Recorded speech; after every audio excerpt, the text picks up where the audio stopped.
Students, आज हम Hindi grammar में पार्ट 2 ध्वनि और वर्ण विचार स्टार्ट करेंगे, जो आपके सेकंड टर्म में आएगा।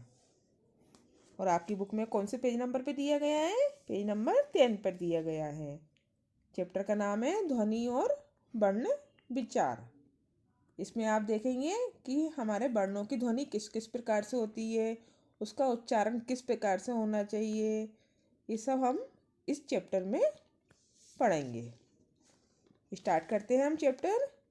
दैनिक जीवन में हम अपने चारों ओर तरह तरह की आवाज़ें सुनते रहते हैं। लोहार जब लोहा पीटता है तब कैसी आवाज़ आती है? ठक ठक की आवाज़ सुनाई दे पड़ती है।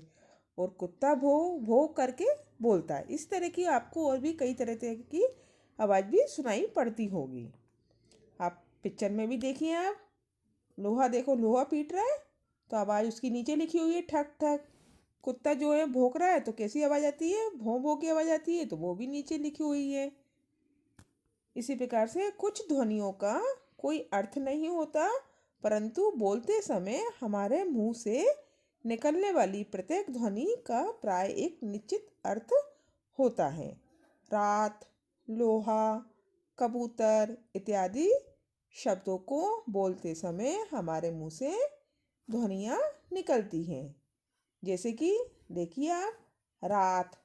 अब रात को कैसे लिखेंगे? र प्लस आ, बड़ा आ, प्लस त, उसके बाद छोटा आ, मतलब कि ता पे कोई मात्रा नहीं है। लोहा को देखिए, ल नीचे हलंत लगा हुआ है, प्लस लोहे पे कौन सी मात्रा है? ओ की, छोटे ओ की, प्लस ओ प्लस हा प्लस आ। नेक्स्ट कबूतर। कबूतर को कैसे लिखेंगे? क प्लस अ प्लस ब प्लस बड़ऊ। बड़ऊ की मात्रा लगी ना बा पे, प्लस ता, ता पे कोई मात्रा नहीं है तो हम छोटा आ लिखेंगे, प्लस रा, रा पे भी कोई मात्रा नहीं है तो प्लस आ। तो आगे आप देखिए, मुंह से निकलने वाली आवाज़ को हम क्या बोलेंगे? ध्वनि। आप एक एक लाइन को अच्छे से रीड करना है और एक एक देखिए कि मतलब कि इसमें क्या पूछा जा रहा है। इसमें मुंह से निकलने वाली आवाज़ को क्या बोलेंगे? ध्वनि। आप इस बात को ध्यान रखिए। जब मतलब कि जो भी मुंह से आवाज़ निकलती है उसको क्या बोलते हैं? ध्वनि। भाषा की सबसे छोटी इकाई ध्वनि कहलाती है।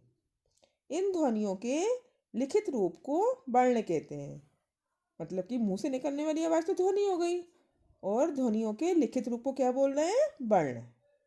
ध्वनि का प्रयोग केवल बोलने के लिए होता है, परंतु वर्णों का प्रयोग बोलने और लिखने दोनों के लिए होता है। वर्ण लिखने के ढंग को लिपि कहते हैं। वर्ण लिखने के ढंग को क्या बोलते हैं? लिपि। याद रखिए आप इन सब बातों का। भाषा की सबसे छोटी इकाई होने के कारण वर्ण के और टुकड़े नहीं किए जा सकते। अब देखिए, वर्ण कितने प्रकार के होते हैं? स्वर और व्यंजन। जिस प्रकार से आपने इंग्लिश में पढ़े होंगे, स्वर वोवल्स होते हैं और व्यंजन क्या होते हैं? कॉन्सोनेंट। ओके स्टूडेंट्स, अब स्वर मतलब कि वोवल्स के बारे में पढ़ेंगे हम। जो वर्ण बिना किसी अन्य ध्वनि की सहायता से बोले जाते हैं वे स्वर कहलाते हैं। हिंदी में कुल 11 स्वर होते हैं। जो 11 स्वर होते हैं वो आपको दिए हुए हैं नीचे। अ, आ, ई, उ, ऊ, ऋषि ऋषि, ए, आई, ओ, औ। अब आप सोचोगे कि अंग और आहा कहाँ गया? तो अंग और आहा स्वर ना होकर क्या है? ये संयुक्त ध्वनियाँ हैं। इन्हें स्वर नहीं माना जाता, ये स्वर नहीं होते। स्वर केवल हमारे 11 ही होते हैं। अब अंग, आपे अंग की मात्रा होती है ना, इसको हम क्या बोलते हैं? अनुस्वार। क्या बोलते हैं इसको? अनुस्वार। अनुस्वार का उच्चारण नाक से किया जाता है। इसे वर्ण के ऊपर लगाया जाता है। जैसे कि बंदर, बापे बिंदी लगाई ना, अनुस्वार बोलेंगे इसको। हंस, इसको क्या बोलेंगे? अनुस्वार। शंख आदि। अब नेक्स्ट देखिए, आपे क्या बना है? चांद बिंदी बनी हुई है। अब इसको क्या बोलते हैं? अनुनासिक। वो बिंदी केवल बिंदी लगी रहती है तो उसको क्या बोलते हैं? अनुस्वार। वो चांद बिंदी को क्या बोलते हैं? अनुनासिक। अनुनासिक का उच्चारण नाक और गले दोनों से किया जाता है और अनुस्वर का उच्चारण कैसे किया जाता है? केवल नाक से किया जाता है। और अनुनासिक का उच्चारण नाक और गले दोनों से किया जाता है। इसे चंद्र बिंदु भी कहते हैं। इसे भी वर्ण के ऊपर लगाया जाता है।